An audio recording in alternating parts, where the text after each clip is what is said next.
You're listening to Ruthie's Table 4 in partnership with Moncler.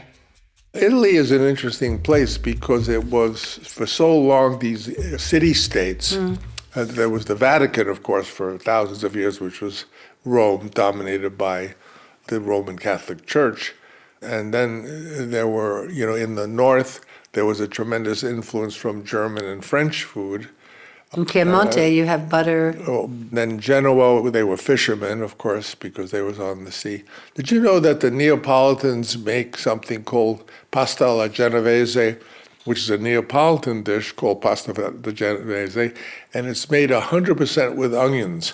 And the reason they call it alla genovese is because the Neapolitans think that the Genovese are real cheapskates. They are. Apparently, well, I shouldn't say that because one of my best friends is Genovese. And so the Neapolitans make the cheapest dish they can, which is onions, and they call it Genovese.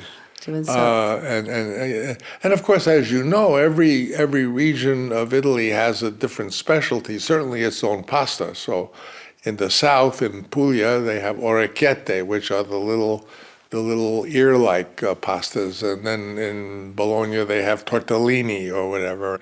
The story I like to tell about pizza, because people think that pizza is this American staple. But the truth of the matter is, when I was a little kid, before I was about 5 years old, we used to go to a pizzeria and have pizza, and no one knew what that was. Where was this? In Queens? In New York. Did you grow up in Queens? We lived in Queens, but my father would take us to a restaurant I remember called Luigino's, and it was a very authentic. And this is what, in the 40s? This would have to be, in the 40s, 44, but no one knew in America, no one had ever seen a pizza, knew what a pizza, kids said, "What are you going to a pizzeria? What's that?"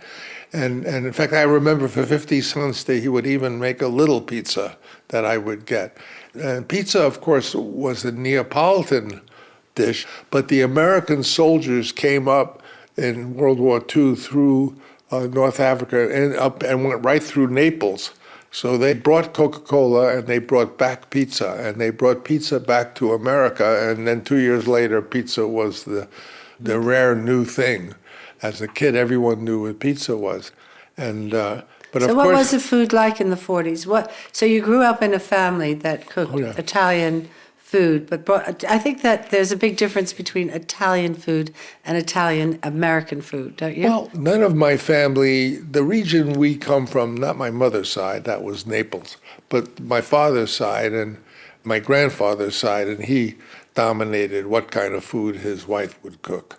And he loved the classic Benaldese food, which is Lucania. Lucania is, if you look at Italy as a map, the arch of that's Lucania. Between Puglia and over here is Calabria. And then in the center on the water in what's called Metaponto is this region where we're from. My grandfather wanted to eat Vernalese food. So my grandmother didn't know how to cook that food because, believe it or not, she was from South Italy, but she wasn't born there. Her father was from South Italy, and he went to Tunis because Tunis was a new city built in 1900, and it was all built by Italians. And so he went there, and he had 3 girls, my grandmother, and then Tunis, you had to be in cahoots with a French partner because Tunis was a French protectorate. And the French partner double-crossed him, and he got mad and left and took his daughters and went to New York. So there were these 3 girls, very well educated. They spoke Italian because they were from an Italian family. They spoke French because Tunis was a French. They spoke Arabic because their school was Arabic, and they spoke English because they were going to go to America. So my grandmother, this wonderful grandmother, was actually born in Tunis. But she married my Italian grandfather, and he wanted to eat this type of food. It turned out that in the railway station of this region, the guy who cooked at the railway also went to New York, and that man's son taught her how to cook all this authentic, what we call Vernalese food. And these are very strange dishes. There's one I'll describe to you called numeride. Numeride. Numeride. What a numeride is you take all the sort of sweetbreads and lungs and offal. Yeah, awful. And then you package it in something with a, and then Like the very thin. yeah, and you make these numerides, which then you cook on a grill. Is it like a sauce? It's like andouillette. You know, in France we have andouillette. It's not like an andouillette. It's more like haggis. Oh yeah, haggis and andouillette. It's not haggis, but numeride is numeride. There's only someone who knows that says this is numeride, this is not numeride. Okay. Also something called figadille, where you take the lining of the stomach that looks like lace, and you put a pork liver and a bay leaf, and then you wrap it. All these. Sounds delicious. It is delicious. So they ate that kind of food, even though back in Italy that kind of food was getting co-opted and changed by modern influences. I mean, so in Rome, there's a restaurant that has been around for centuries, which only cooks offal. It's like they give spinal spaghetti sauce. The tragedy is in America, the food and the authorization have just blanketly refused to approve any offal whatsoever. So you really have to go to the butcher on your own and say this is just a personal. When I lived in Paris, Francis, there was if you wanted to eat brains, they would bring you up the head of the veal. Well, we have that in our town. It's called Coppol'as, and Coppol'as is literally the half of a lamb's head split with the eye and everything in it, and all, and then it's made oreganato, like sort of oreganato would be with oregano and breadcrumbs and stuff in the oven, roasted. And I, as a kid, they would bring this. Yeah. And I was funny because the big challenge was no one that I knew, even my big brother who was daring, and my grandfather, no one I ever knew did I ever see eat the eye. The eye. But I would eat the brain. Challenging. But I would eat. Eyes, I don't think I've eaten I would eyes. eat the brain because I thought if I ate the lamb's brain, that I would become smart. You ever heard of something called lambrascione? No. What it is in reality the bulb of a hyacinth. And it's a dish it looks like a little onion, but it's not an onion. Yeah. It's lambrascione. We called it lambrascione. There's 200 ways of cooking them. And it's What's your favorite way? Well, the favorite one is when you sort of, you parboil them and then you score them and then you put them in hot oil and they burst into flowers. What I want to talk about as well, there's so many things, we should meet again. I'd like to know, why did you buy a vineyard?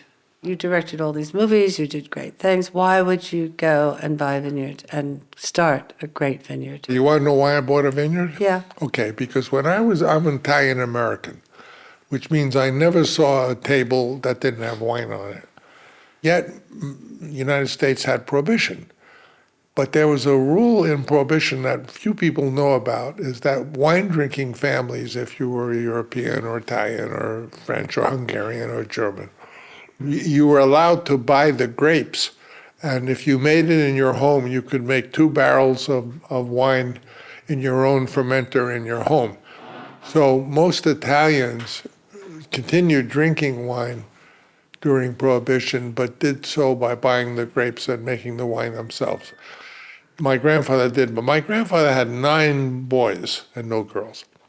So I had all these uncles, and these uncles told me of the fun of having the grapes come because they used to steal the grapes because they didn't have fruit. A poor family like mine would take 1 orange and give each kid a segment of the orange. So they would still. So all I heard was how much fun it was when Grandpa made the wine in Italian Harlem. So when I made The Godfather and had a little bit of money, I suggested to my wife, let's buy a small house in Napa with grapes, and we'll have like an acre of grapes, and we'll make wine and give it to the family. So we went with an agent, and the agent told us, this isn't for you, but they're going to auction the most beautiful wine property in the Napa Valley, and it's a chance to see it, because it's not what you want to do, it's much more money, but it's It's the home of the family who used to own Inglenook, because Inglenook was getting broken up at that time. So we went and looked at it. What year was this? Well, what year was this? This must have been after with the Godfather. What was the, huh? I think you bought it in 75. So it's 75. So we went to see this place, and it had two things. It had a mountain, a whole mountain, beautiful mountain. It had 100 acres of wine, and then there was the rest. It was where the owner lived, and it was separate from the winery. And it had what had been a lake that was now with a dam, but it was sort of dried up, and it had a little swing on a tree. And I thought my daughter Sophia could swing on that swing. So my wife thought I was crazy, but I made an offer for it, and we didn't get it. Then everything we looked at seemed ridiculous compared to this gorgeous thing. So someone said that the people who did get it were going to build 60 homes on the mountain, but they ran into trouble with Napa's agricultural zoning. So I went, before I was going to make Apocalypse, I went to them and said, I heard that your owners can't build these 60 homes. Would you be interested in selling it to me? And they said yes. And I said, okay, and asked, so we'll borrow the money. It was about $1.5 million, which was a lot of money for me, but I had made The Godfather, so they gave me the loan, and I went and made Apocalypse Now. Do you think that having a vineyard and producing wine had parallels to making and producing definitely. a movie? When I came back, after I had tried to buy an island in the Philippines, and my wife said wisely, "When you'll never come back here again. It takes 9 hours, and besides, you bought a winery, and they're all asking, what do you want to do with it?" So I said, "Oh, you're right." So it had 100 acres of vineyards, and in Napa, people come and try to put a contract on. In other words, other winemakers want to really? get those grapes, and they'll say, okay, we'll pay for it, and we'll pay you a month. So I said, well, if everyone wants our grapes, maybe we shouldn't sell them. Maybe we should make wine ourselves. And she said to me, well, how do you know how to make wine? I said, I don't know how to make wine, but I don't know how to make films either. And so I decided to keep the grapes and make the wine. And that's the wine you have there. Yeah, we have it here. What do you want to do? I want to taste this, and I want to smell it is what I want to do.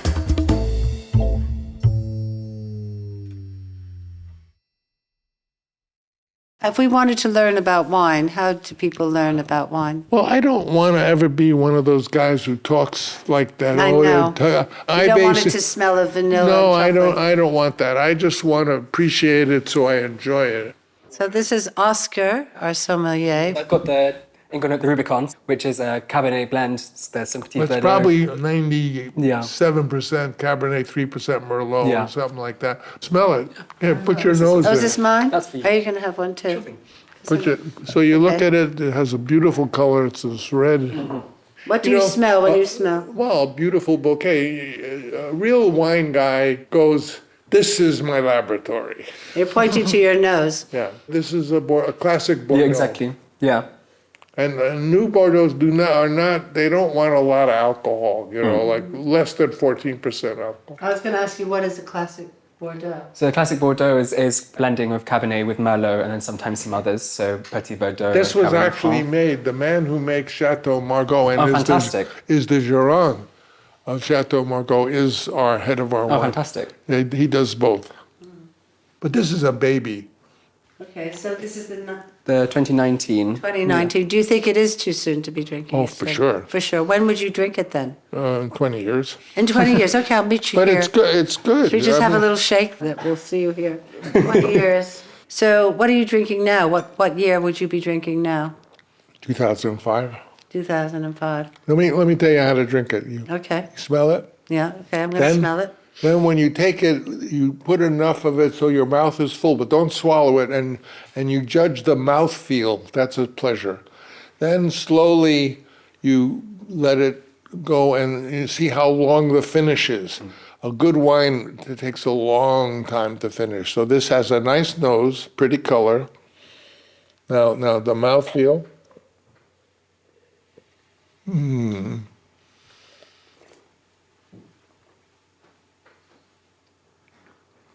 And a long finish. So that will become much softer in 4 years. It will become softer if you just. But I think it's good now. Yeah, it's enjoyable now. Really, But don't you think? let me tell you. Also, I think I'm so used to drinking Italian wine. Let me tell you something incredible. Okay. I had a taste of 1783. 1783. 7383 Margaux, which was a wine that Thomas Jefferson drank. And you know what? There you go. It was unbelievable. Where did he drink? He lived Margaux in had Paris. a big tasting in L.A. years ago. Okay. And I tell you, this wine was incredible. And then also I tasted 1910, same tasting. I want to go back to the 1783 wine. So that they would have taken that wine out of the bottle many times. No, not really. If it was obviously kept at Margaux, so it was perfectly. They may have recorked it a few times, but now this is an interesting wine here because this was. Okay, say what it is. Name it. That's the 1979 Nibam Coppola. So that was the first wine I made when I told my wife that I was going to make. You want to taste it? Yeah, of course. This is 78 Yeah, Rubicon. yeah. Okay. That's 78? Yeah. That's the first one we made. I bought it last night. Beautiful wine It'd be store. interesting. Right near It'd be Claridge's. interesting to compare that with this Yeah. because this is made by a master winemaker in perfect conditions, and that was made by a jerk me. No. Who didn't know anything when I bought. But the grapes will. I mean, the terroir tells. Yeah. Yeah. If the grapes were great, the wine will be great. How are you finding climate change effect? So far, our last years have been wonderful, but climate change is coming, and there's going to be some devastating events. That's what I wonder how Trump is going to explain. You know, he's saying it's a hoax. I don't know how he's going to explain some of the disasters they're going to have. We're already having. But the wine, I was talking to the people that we buy wine from in Chianti, and it's agriculture, and it's just changing. But you buy the Super Tuscans, Yeah, right? we do. They are competing with these. That's the Tignanello and the Sassicaia. They actually came to the Sassicaia, Tignanello, Fontori, Velsina, but a lot of those young winemakers came to you to learn. Their fathers were farmers, and the new Italian winemakers are coming to California to learn what you're doing in Napa. But also, there was a lot of wine made in areas like Salento or down in Lecce that they used to put in the Super Tuscans and benefit them. Now that they're coming out as wines from Salento, from the south. Yeah. Like. Have you had the wines from Etna? From Sicily? No. Oh, we have bought. Do you like them, Oscar? I love the They're Etna real. wines. They're growing the wine on the slopes of Etna. Now this has just been open, but if you find that if you let this sit open all day, I bet you this could go either way, and we don't know. This is the 78. Yeah. This is the one I made. Okay. Okay. Let's see. Pour some for yourself. I will. Do you want? Wow, look, it's got a lot of nose. Yeah. And you see immediately the color is so much, much brown. See, when I invited you to come and do this, you didn't know you'd be drinking. It's got a beautiful nose. This is really fantastic. This is fantastic. You get sort of woody. Now, how old is tobacco-y it? If it's 78, 88, 98, it's 40 years old. No more. 46. Wow. 46 years old. And it still has this sort of herbal freshness to it. And we just opened. Herbal is herbal. Yeah. And we just opened this. So this is so much. This augurs well for. Imagine when this is 40 years old. Somebody bought me a 1948 bottle of Saint Emilion, which and he wouldn't decant it. He just opened it up, poured it out, and said, "Just let's drink it right now." I feel with he said it some of doesn't need these- to breathe. It doesn't need to. That whole decanter myth is a myth. Well, And that's sort of not a like- myth. It only pertains to Cabernet. Oh, okay. I mean, if it's these other grapes, Syrah or whatever you're drinking, it doesn't Rhone wines. This is a pretty good for 70. Drinking beautifully. This was the wine that I told my wife, well, I don't know. We should keep this then. Yeah.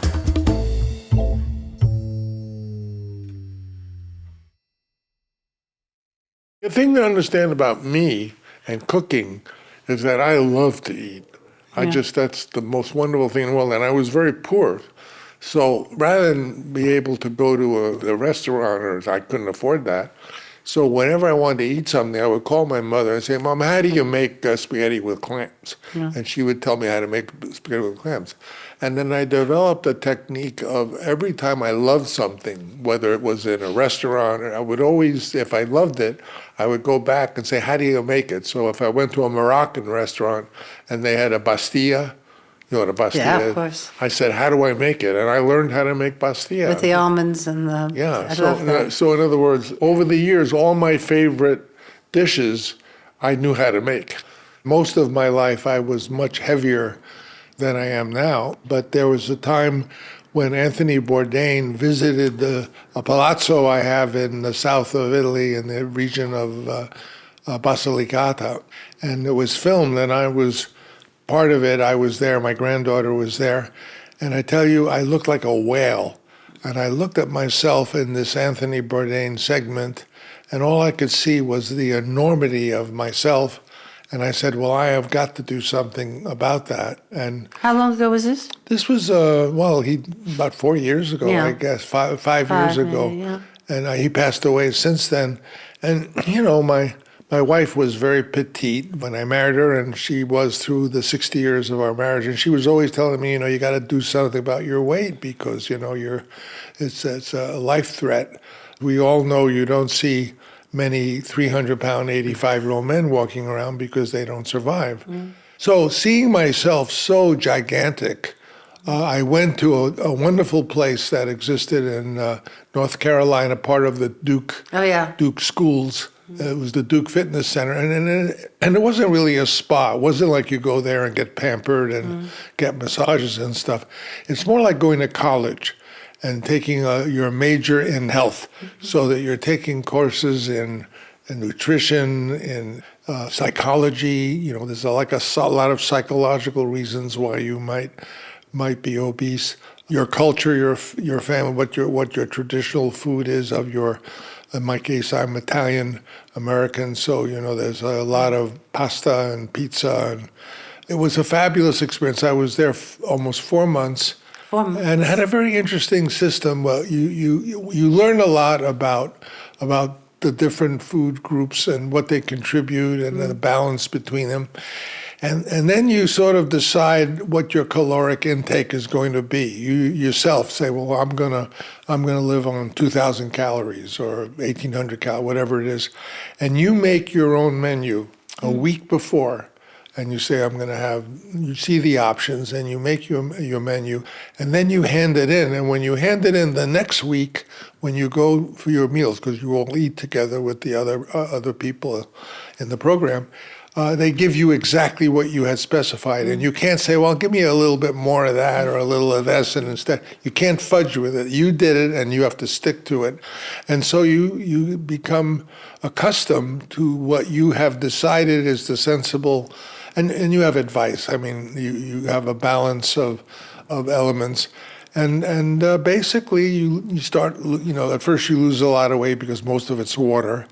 And then you start traditionally losing weight. And then over what was 4 months, I lost about 45 pounds and continued. And this is also in cahoots with an exercise. So part of the day you do exercise, part of the day you go to classes, part of the day the psychological aspects are very interesting because there's some logic of why you might keep yourself overweight that you never may have considered. There were people there who were over 400 pounds, and it was so heartbreaking because you know that they're not going to live, and they're prisoners of this addiction to eating. The interesting thing is that this was 5 years ago, that you haven't gone off it, is that your discipline, do you think, or is it that? There's more to it than that. The human being is a marvelous creation, as you can imagine. And when you lose a lot of weight suddenly, your body thinks you're dying because traditionally rapid weight loss happens because you have some illness or you have some condition that's causing it. So the body does anything it can, and it has a lot it can do to get you to put that weight back on. So it manipulates your metabolism so you start gaining weight. So most people who lose a lot of weight and comment about it on how they suddenly start gaining it back again. So what you have to do when you lose a lot of weight, you have to just keep it off for 3 years. And then you reach a point, if you can manage to keep the weight off for 3 years, it sort of stabilizes and it becomes the new level. And that's what I did. So now it's been 4 or 5 years, but it's a struggle. I love to eat. Yeah, I always think that if you deny yourself, sometimes if you say no to food, sometimes you're saying no to just being there. The pleasure of table and talking to friends and being with them. So it does take a lot of, but you can eat very, very well. I said to you a few minutes ago, it's not how much you eat, but I just want to make sure that you're eating good food. Yeah, but aside from that, look, I've been in the food business and the wine business, and I'm happy to talk about the similarities between the wine business and the hotel business and food business with the film business. Making a movie, Yeah, because there are many similar parts of it. But we have a lot of needs and appetites, and unfortunately, food and alcohol are one that have been commercialized the most, and there are fortunes made in food and drink, both in quality food and drink and in junk food, as they call it. So that, you're constantly being pitched to have, let's have lunch. Yeah. Let's do lunch. Let's celebrate. Well, this is going to be Thanksgiving. We're going to have the big Thanksgiving dinner, or this is the big Christmas dinner. We're going to have plum pudding. So most of our celebrations are tied into something that's connected to other people, the business they're in. So, I looked at all of the pleasures that we have, and I realized that of the many pleasures that I used to overindulge in, really the only two I'm allowed to do now, which I can do as much as I want and it has no bad result, is learning. Learning is a great pleasure. And you can do that without limitation and you get no bad reaction. If you drink too much, you get sick and it will be not good for you. If you chase ladies too much, your wife will get mad and abandon you. If you eat too much, you'll get obese and die. But you can't learn too much and you can't listen to music too much. That they don't have a payback of unless you listen to music too loud. But you can listen to music all you want and not pay the price, and you can learn all you want. And so, basically over the last 5-6 years, since I really lost a lot of this weight, I became an incredible reader. At night, I always have a book on my bed waiting for me, my companion. What are you reading now? I'm actually reading, how do you pronounce it? A lot of stuff I read I can't pronounce. Yeah. The Greek, ancient Greek, Theogony. Theogony, yeah, that sounds better. And Hesiod, right? Yeah, that's who I'm reading. It's the story of the birth of all the gods, and how in Greek mythology there were all these creatures and they were just involved in the most erotic activities you can. That gave birth, chaos mated with the goddess of this and that, and it's an incredible story of lovemaking, which is what about the earth as we have it now. Those Greeks are pretty good. Did you know that there are people alive living in the south of Italy and in Sicily who still speak ancient Greek? They call it Greco. But I mean, it's a living language. The town is, they speak ancient. If a Greek person were to go there, they wouldn't be able to talk to them.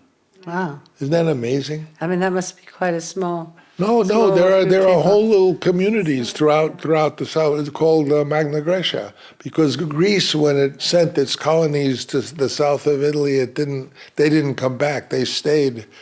My father, I was a terrible student, and my father said, if you don't shape up, I'm going to send you to a Jesuit school. And Jesuit schools were terrifying because they beat you if you didn't learn. And I said, I wish he had, because then I would have had Greek and Latin. Thank you for listening to Ruthie's Table 4 in partnership with Moncler.